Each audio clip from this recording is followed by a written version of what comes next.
नमस्कार। मुद्दा तो है मैं आपका स्वागत है। मैं हूं आपके साथ ब्रजेश चौकसी। आज मुद्दा है दिल्ली में मंथन, क्या है टेंशन। जी हां, मध्य प्रदेश की सियासत इन दोनों दिल्ली की गलियों में घूमती नजर आ रही है। प्रदेश कांग्रेस को मजबूत करने के लिए राजधानी दिल्ली में बैठकों का दौर चल रहा है, लेकिन सवाल यह उठ रहा है कि क्या यह रणनीति मंथन है या फिर संगठन की कमजोरी को छुपाने की कवायद, क्योंकि कांग्रेस प्रदेश प्रभारी हरीश चौधरी की बैठकों का केंद्र में भी दिल्ली ही बना हुआ है। इधर कांग्रेस की इन बैठकों पर सियासत भी शुरू हो गई है। बीजेपी इन बैठकों के बहाने कांग्रेस पर निशाना साध रही है। कुल मिलाकर कांग्रेस की दिल्ली में हो रही बैठकें कई सवाल खड़े कर रही हैं। उन सवालों को भी हम उठाएंगे, लेकिन पहले देखिए रिपोर्ट।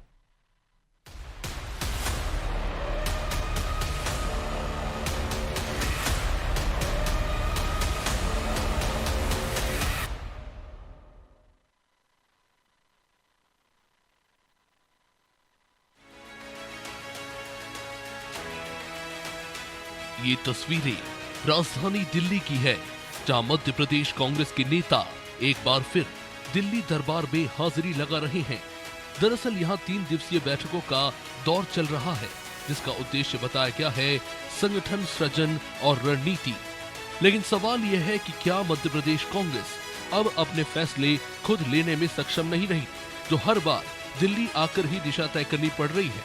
हाल ही में राहुल गांधी मध्य प्रदेश आए थे, किसान चौपाल लगाई गई, जमीन से जुड़ने की कोशिश भी की, लेकिन उनकी इस कवायद को शायद प्रदेश के नेता आगे बढ़ा नहीं पाए।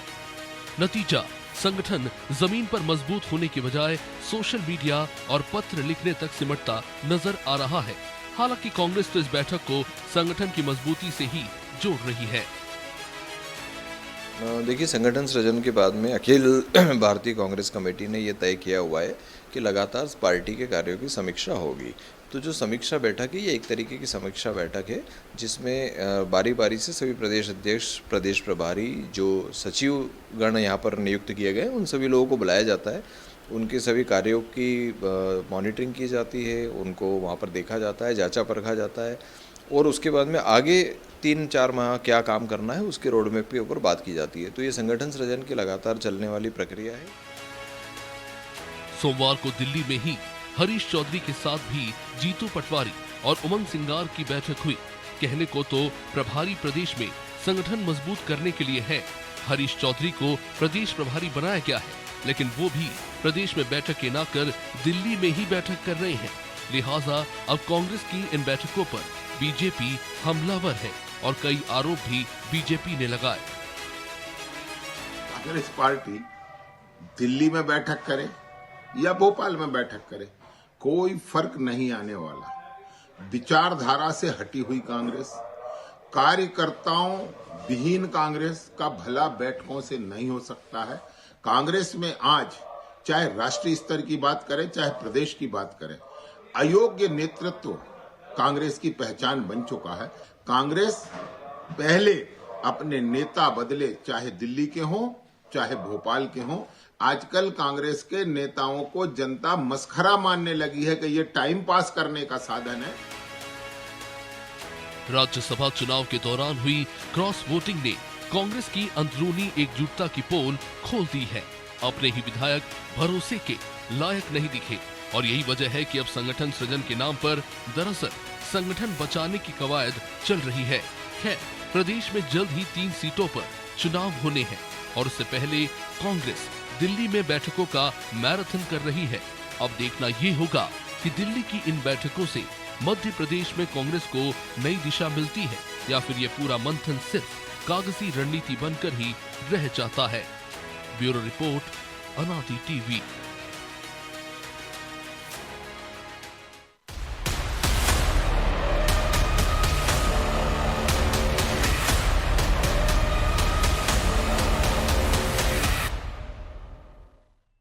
इस मुद्दे पर चर्चा शुरू करें उससे पहले वो सवाल जो जरूरी है। पहला सवाल, क्या प्रदेश कांग्रेस नेताओं को दिल्ली में हाजिरी लगाना पड़ रही है? दूसरा सवाल, दिल्ली में हो रहे इस मंथन के पीछे क्या कांग्रेस की कोई टेंशन है? तीसरा सवाल, बार बार दिल्ली में प्रदेश कांग्रेस की बैठकें होने के क्या मायने हैं? चलिए इन सवालों के साथ इस मुद्दे पर चर्चा शुरू करते हैं। चर्चा में हमारे साथ मौजूद हैं बीजेपी प्रवक्ता मंजरी जैन, कांग्रेस नेत्री डॉक्टर सिंपी अग्रवाल और वरिष्ठ पत्रकार प्रदीप तिवारी। आप तीनों का बहुत बहुत स्वागत है। सिंपी जी, शुरुआत आपसे ही करते हैं। हर बार दिल्ली हाजिरी लगाने की क्या जरूरत है? क्या मध्य प्रदेश कांग्रेस के नेता अब फैसले लेने में सक्षम नहीं बचे? आदरणीय ब्रजेश जी, जी। अगर बैठक भोपाल में होगी तो हाजिरी भोपाल में लगेगी, और यदि बैठक दिल्ली में होगी तो हाजिरी दिल्ली में लगेगी। ये तो बहुत ही स्वाभाविक सी बात है। और ऐसा नहीं है कि मध्य प्रदेश के नेता किसी भी तरह के निर्णय करने में सक्षम नहीं है। सत्य ये है कि जो हमारा केंद्रीय संगठन है या हमारा जो राज्य स्तरीय संगठन है, वो कितना गंभीर है विपक्ष की चुनौतियों को लेकर, विपक्ष के दायित्वों को लेकर। और संगठन सृजन के तहत जो हमने आपसे पहले भी ये बात की चर्चा करी थी कि पीढ़ी परिवर्तन का ये दौर है, जब हम लोगों को मुख्य धारा से लाने का प्रयास कर रहे हैं। तो जब पीढ़ी परिवर्तन होता है, जब पुराने लोगों को हम उनके अनुभव को साझा करते हैं और जब नए युवाओं को, ऊर्जावान युवाओं को हम मुख्य धारा में जोड़ते हैं, तो समीक्षाओं की आवश्यकता तो होती ही है।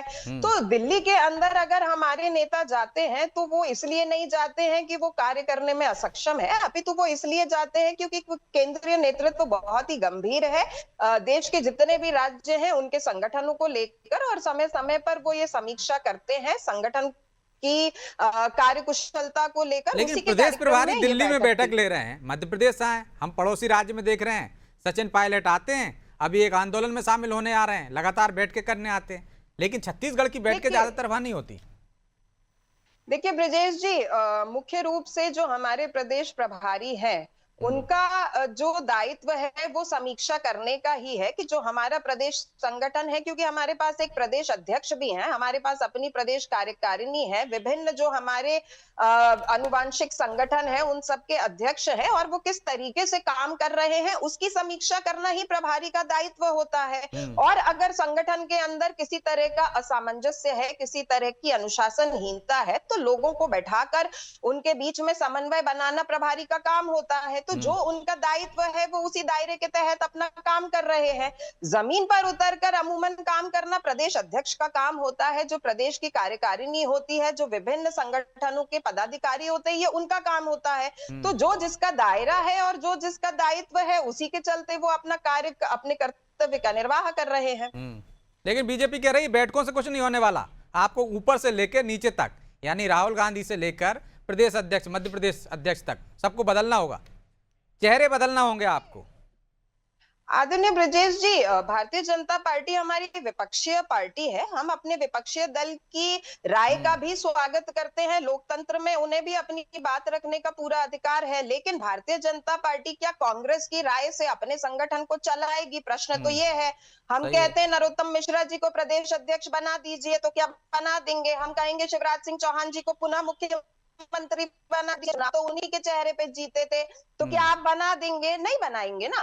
तो भारतीय जनता पार्टी ये थोड़ी निर्धारित करेगी कि कांग्रेस में क्या है या कांग्रेस में नहीं है। हाँ, ऐसी कोई राय वो देते हैं जिससे कांग्रेस को लाभ होता है, तो हम निश्चित उनकी राय को स्वीकारेंगे, और अगर हमें लगेगा कि उस राय को फलीभूत करना चाहिए हम उसे भी करेंगे। लेकिन भारतीय जनता पार्टी के नेता उलझुल टिप्पणी करते रहे कि कांग्रेस कार्यकर्ता विहीन हो गई है, तो सीधा सा प्रश्न है, देश के प्रधानमंत्री जब भी अपने संबोधन में, चाहे वो दिल्ली के राष्ट्रीय कार्यालय से दे या फिर वो मंचों से दे, उनकी जो शुरुआत होती है वो कांग्रेस पे होती है, उनका जो खत्म होता है भाषण वो कांग्रेस पे होता है।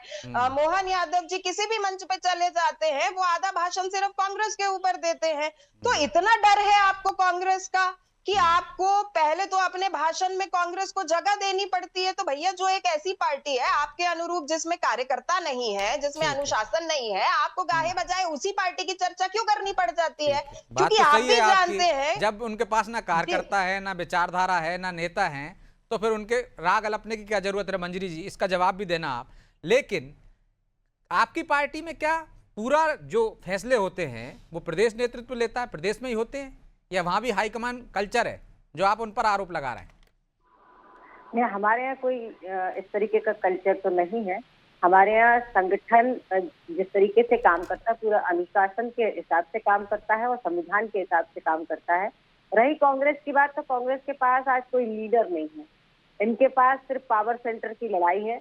और मध्य प्रदेश की यदि हम बात करें तो कमलनाथ जी अपनी लाइन चला रहे हैं, दिग्विजय सिंह जी अपनी लाइन चला रहे हैं, और जीतू पटवारी जी को तो पता ही नहीं कि वो कहाँ खड़े हैं। दरअसल ये जो मीटिंग हो रही है दिल्ली के अंदर, वो हर हार के बाद एक मीटिंग करते हैं और फिर अलग अलग अपना गुट बनाते हैं और मीटिंग के बाद नतीजा आता है, किसने किसको क्या कहा, खींचतान होती है, एक दूसरे को नीचे दिखाने का प्रयास किया जाता है। तो ये कांग्रेस की रणनीति नहीं है, एसी कमरे में बैठकर कभी रणनीति नहीं बनती है। ये तो सिर्फ अपने पावर सेंटर को कैसे बचाए रखें, अपने गुट को कैसे बचाए रखें, इसकी रणनीति होती है, इसके अलावा कुछ नहीं।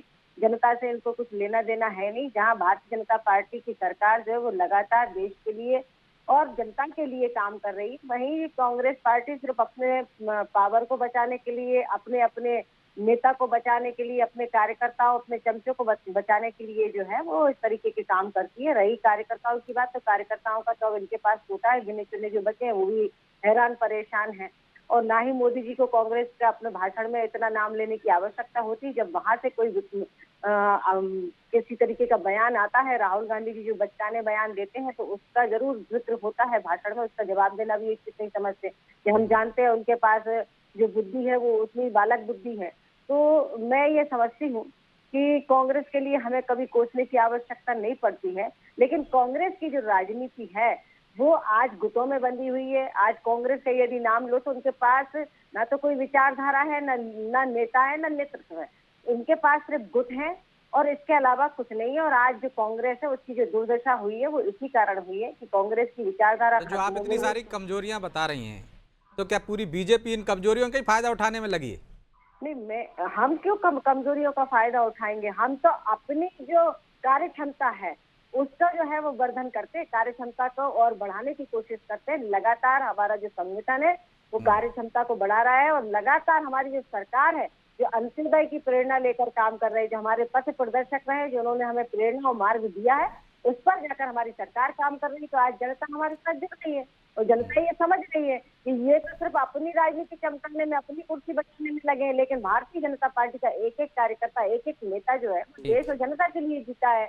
जनता के मुद्दों पर हम बात करते हैं, विकास की बात करते हैं। इनके पास लड़ने और झगड़ने के पास तो ठीक है, चलिए आपने जो पावर सेंटर की बात कही उसका जवाब ले लूंगा मैं। लेकिन प्रदीप जी, मध्य प्रदेश के नेता दिल्ली में बार बार जा रहे हैं, बैठकें हो रही हैं, वो कह रहे हैं संगठन सृजन का काम चल रहा है, समीक्षा हो रही है। तो क्या मध्य प्रदेश के नेताओं पर केंद्रीय आला कमान को भरोसा नहीं है क्या, या वो फैसले लेने में सक्षम नहीं है? इन बैठकों के क्या मायने हैं?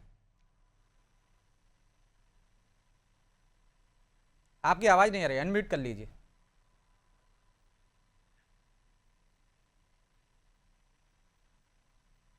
ब्रजेश जी, पूरी राजनीति आप समझते होंगे। कांग्रेस की जो स्थिति थी वो निश्चित तौर पर कांग्रेस को संगठनात्मक सृजन की जरूरत है।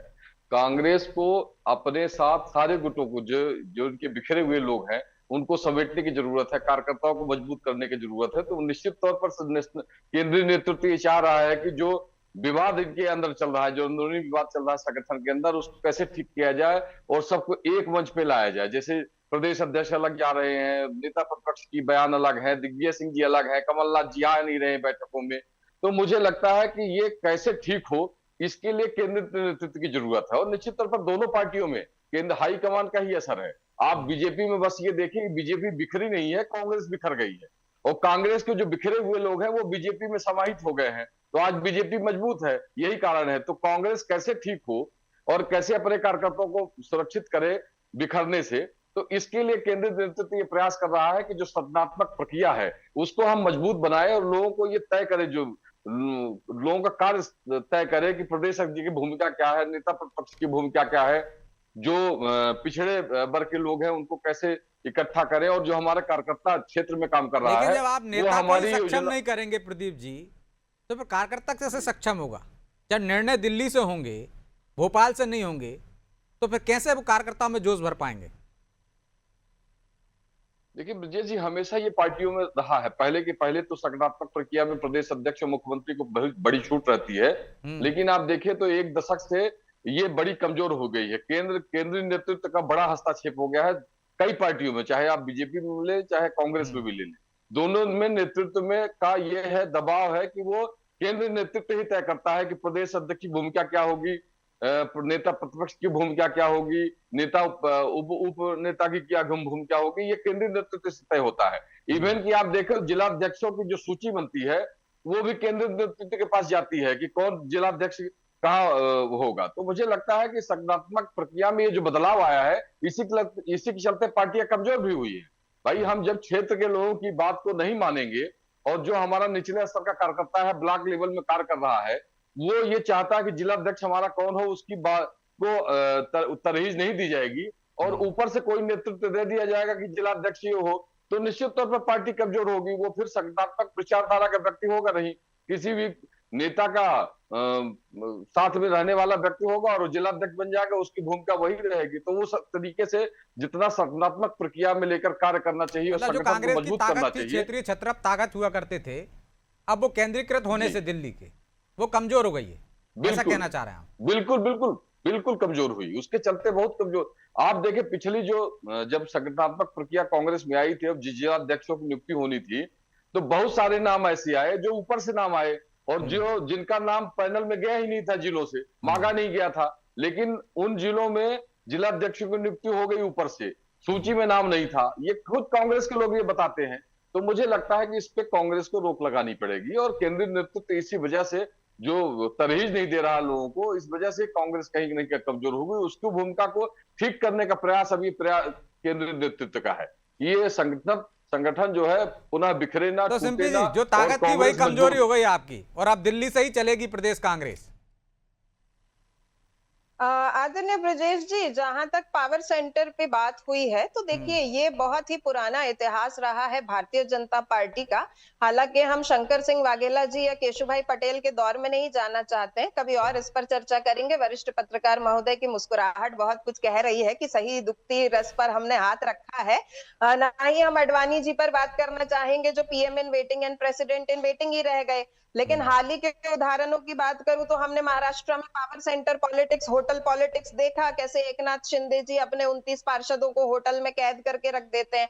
हमने हाल ही में बिहार में देखा कैसे नीतीश बाबू को छल कपट करके राज्यसभा भेज दिया जाता है। और अगर बात करूं तो दो उदाहरण तो कांग्रेस भारतीय जनता पार्टी के मध्य प्रदेश में ही है, क्योंकि चुनाव लड़े जाते हैं, शिवराज जी के चेहरे पर पर्ची आ जाती है मोहन यादव जी के ऊपर। तो टॉप टू डाउन निर्देश तो भारतीय जनता पार्टी में चल ही रहे हैं, चाहे वो प्रदेश अध्यक्ष हेमंत खंडेलवाल जी हो। हम अगर ग्वालियर चंबल संभाग की बात कर ले तो कैसे एक अनार 100 बीमार की वहां पर स्थितियां बनी हुई है। क्यों निगम मंडलों की नियुक्तियां नहीं आ पा रही हैं? क्योंकि नाराज महाराज शिवराज के बीच में अभी तक ये लोग समीकरण नहीं बैठा पा रहे हैं।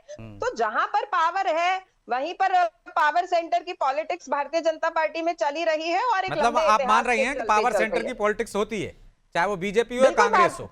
नहीं नहीं, हम ये कह रहे हैं कि भारतीय जनता आपने पार्टी में उदाहरण पावर गिनाया तो सेंटर की बिहार में देखिए पॉलिटिक्स आपकी होती है। क्रॉस वोटिंग हो गई, ब्रजेश जी, क्रॉस वोटिंग उड़ीसा में हो गई। जी जी बिल्कुल बिल्कुल हुई है ब्रजेश जी, हम इन फैक्ट से कहीं पर नकार नहीं रहे हैं। लेकिन फिर 2012 के साल में चले जाएं जब प्रणब मुखर्जी राष्ट्रपति चुनाव के लिए खड़े हुए थे, तो क्रॉस वोटिंग का उदाहरण तो तब भी है जब एनडीए के घटक दल चाहे जेडीयू हो या शिवसेना हो, उन्होंने भी क्रॉस वोटिंग करी थी। तो क्रॉस वोटिंग तो कोई संगठन रोक नहीं सकता है, लेकिन हम ये प्रयास जरूर कर सकते हैं कि जो अनुशासन है वो दोनों संगठनों में बना रहे। लेकिन फिर भी अगर कोई क्रॉस वोटिंग तो करना मध्य चाहता प्रदेश है में तो भी इस चुनाव पर- होने वाले हैं, जो उमंग सिंगार आशंका व्यक्त कर रहे थे, इसलिए तो दिल्ली में नहीं जी, जी। समझा रहे हैं कि भाई कोई क्रॉस वोटिंग यहाँ ना हो जाए। देखिए ये तो बहुत स्वाभाविक है ब्रजेश जी की जो दूध का जला होता है वो तो छाछ भी फूक फूक कर पीता है। अगर क्रॉस वोटिंग हुई है तो हम इस फैक्ट को तो नकार नहीं सकते हैं, लेकिन हम ये प्रयास जरूर कर सकते हैं कि मध्य प्रदेश में अभी जो राज्यसभा के लिए वोटिंग होनी है उसमें किसी तरह की क्रॉस वोटिंग नहीं हो। क्योंकि हमारे पास एमएलए तो वैसे 66 थे, लेकिन वर्तमान में अभी तो हमारे पास 62 एमएलए ही हैं। 4 तो एक की तो सदस्यता शून्य कर दी गई है, 3 भाजपा में नदारद हो चुके हैं। तो ऐसे में हमारे लिए तो एक एक विधायक बेशकीमती है और हम बिल्कुल ये चाहेंगे कि किसी तरह की कोई क्रॉस वोटिंग नहीं हो और मध्य प्रदेश से जो राज्यसभा सीट है वो हमारी झोली में आकर घिरे। तो समीक्षा बैठकें जब होती हैं तो उसके अंदर ये भी समीक्षा होगी। अभी 5 राज्यों में विधानसभा के चुनाव होने हैं और जो बाकी राज्यों में राज्यसभा की वोटिंग्स बाकी हैं, तो हम लोग बिल्कुल प्रयास करेंगे कि अनुशासित रूप से हमारा संगठन एकजुट होकर उस पर वोटिंग करे और मध्य प्रदेश में वो ना दोहराया जाए जो उड़ीसा के अंदर हुआ। तो विभिन्न बातें हैं ब्रजेश जी, और होती भी जहां हैं और तक- होना भी चाहिए मंजरी जी। लेकिन पावर सेंटर की लड़ाई तो आपके यहाँ भी है, एक के बाद एक उदाहरण गिना दिए उन्होंने, और आप लोगों से डर भी लगता है जिस तरह से क्रॉस वोटिंग हो जाती। हालांकि क्रॉस वोटिंग आपके लोगों ने भी की है, वो भी उदाहरण है। नहीं नहीं, देखिए ब्रजेश जी, हमारे यहाँ पावर सेंटर की राजनीति नहीं होती है। अगर हम जिलाध्यक्षों के चुनाव की ही बात कर लें तो हमने देखा है कि नीचे से जब नाम जाते हैं और सभी कार्यकर्ताओं ने मिलकर जो है अपने अपने जो पसंद के कार्यकर्ता हैं उनका नाम दिया था कि कौन अच्छा काम कर रहा है हमारे क्षेत्र में, और उस हिसाब से जिलाध्यक्ष की नियुक्ति हुई है। इसमें एक भी बता दें ऊपर से कोई नाम आया हो? इनके यहाँ तो चौखट से शुरू होती है गांधी परिवार की राजनीति। हमारे यहाँ ऐसा नहीं है। एक छोटे से छोटा कार्यकर्ता हमारे यहाँ प्रधानमंत्री बन सकता है, मुख्यमंत्री बन सकता है, और सबसे रायशुमारी करके फिर एक नाम निकाला जाता है। बिना रायशुमारी के कभी भी ऐसा जो ये बोलते हैं कि पर्ची से मुख्यमंत्री बनते हैं, वो पर्ची वही आती है जब सब लोग मिलकर एक रायशुमारी करते हैं, विधायक दल का नेता चुनते हैं और वरिष्ठ लोगों के हाथ में वो अपनी अपनी पर्ची देते हैं कि हमारा ये, हमने इनको चुना है। सबकी सहमति से एक नेता चुना जाता है जिसको कोई बड़ा नेता आके उसको घोषणा करता है। अब इसमें कोई दिक्कत हो ही नहीं सकती है। तो ये संस्कृति जो है वो कांग्रेस के अंदर है, भारतीय जनता पार्टी के अंदर नहीं है। भारतीय जनता पार्टी के अंदर तो आज भी संस्कृति तो आपके यहाँ आ ही जाएगी। आप लोग तो दावा करते हैं ना 5 लाख से ज्यादा लोग आ गए, तो वो संस्कृति भी लेके ही आए होंगे ना। नहीं, देखिए वो संस्कृति इधर आकर नहीं मिलेगी। अगर समुद्र में आकर वो मिल रहे हैं तो समुद्र की संस्कृति में आकर मिलेंगे, ना कि नदी की संस्कृति में समुद्र मिल जाएगा। तो ब्रजेश जी, जो हमारी संस्कृति को अपना लेगा, जो हमारी विचारधारा से जुड़ जाएगा, वो इसमें रह पाएगा, नहीं तो नहीं चला जाएगा। और जिन्हें हमारी विचारधारा पसंद आई तो वो इस देश के नागरिक है, कोई भी हमारी विचारधारा में जुड़ सकता है। हमारी विचारधारा स्पष्ट है कि हमको नेशन प्रथम है, हमारे लिए राष्ट्र प्रथम है, उससे बड़ा कुछ नहीं है। और उसके बाद हमारा संगठन और उसके बाद हमारा परिवार है। तो हम इस नीति को लेकर चलते हैं कि सबसे पहले हमको देश और फिर संगठन फिर परिवार। उसके लिए एक एक कार्यकर्ता क्यों करता है? ये कांग्रेस को समझ में ही नहीं आया। क्योंकि इन्होंने तो प्रदीप जी, क्या मैनेजमेंट के रूप में आ गई है कांग्रेस अभी ग्राउंड की जगह? देखिए बिल्कुल ब्रजेश जी, मैनेजमेंट के रूप में कांग्रेस को आना भी पड़ेगा। इसलिए कांग्रेस को अपनी साख बचानी है, अपने कार्यकर्ताओं को समेटना है, तो कहीं ना कहीं मैनेजमेंट करना जरूरी है। अभी आप देखिए तो वर्तमान में ही जो विधायक थे उसमें से 3 विधायक चले गए, एक विधायक की शून्य हो गई। वो तो किस तरह से हम संरक्षित करें, कार्यकर्ताओं को संरक्षित करके साथ में रखें, ये कठिन है कांग्रेस को। ये लेकिन ग्राउंड के मूड में भी तो आना पड़ेगा ना आपको। राहुल गांधी आए यहाँ पंचायत करके चले गए, तो आपको जगह जगह जाके पंचायतें करना थी लोगों से, तो ग्राउंड मूड में कब आएगी फिर? देखिए मुझे लगता है जिस तरह से राहुल गांधी काम कर रहे हैं या प्रियंका गांधी काम कर रही हैं, उस तरह से अगर प्रदेश में भी प्रदेश अध्यक्ष और नेता प्रतिपक्ष काम करने लगे तो कुछ स्थिति मजबूत हो जाएगी कांग्रेस की। अभी कांग्रेस के जो लीडर है पुराने हो गए हैं, जैसे दिग्विजय सिंह जी होंगे, कुछ भी बयानबाजी कर देते हैं। कमलनाथ जी सीनियर हो गए, वो जाना नहीं चाहते किसी कार्यकर्ता बैठक में। जीतू पटवारी जी दौड़ रहे हैं तो उनके पीछे 4 और लगे हैं खींचने के लिए। तो ये जो समस्या है, इसके निजात कैसे पाया जाए, इसकी जो तो हो सकता है कांग्रेस इसी की कवायद में लगी हो, लेकिन समय की बाध्यता है, इसलिए चर्चा को यहीं विराम देना होगा। आप तीनों का बहुत बहुत धन्यवाद। तो निश्चित तौर पर संगठन को सृजन में लगी है कांग्रेस, और यही मंथन चल रहा है कि कैसे मध्य प्रदेश में और दूसरे राज्यों में कांग्रेस को मजबूत किया जाए। लेकिन अब वो दिल्ली में बैठ करके क्या मजबूती प्रदान कर पाएंगे या ग्राउंड मूड पर आकर मैदान में मुकाबला करेंगे, ये तो आने वाला समय बताएगा। बहरहाल मुद्दा तो है मैं इतना ही। मुझे दीजिए इजाजत और आप देखते रहिए अनादि टीवी। नमस्कार।